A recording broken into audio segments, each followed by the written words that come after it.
কিন্তু ব্যাঙ্গালোর থাকলেও ওই ঘরটার যে পাথরটার ডিজাইনটা করা হয়েছে ওই ডিজাইনটা কিন্তু রাজস্থানী পাথর। এটা কিন্তু এই ব্যাঙ্গালোরের পাথর না, রাজস্থান তো আইনায় ওই ঘরটা বানিয়েছে।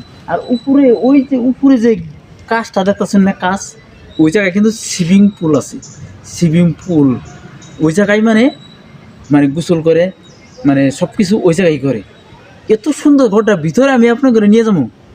তাই যদি ওটার ভিতরে কোন ধরনের সাজাইছি, ওটা কিন্তু কোন ধরনের সাজাইছি কিন্তু দেখতে পাবেন। সামনে গেটের মধ্যে যাওয়ার সাথে সাথেই আলহামদুলিল্লাহ কি সুন্দর, বা এত সুন্দর ভিতরে আচরিত হয়ে যাবেন। জান্নাত ভিতরে, ওটার ভিতরে জান্নাত। এত সুন্দর ঘরটা দেখলে হা হা হা আচরিত।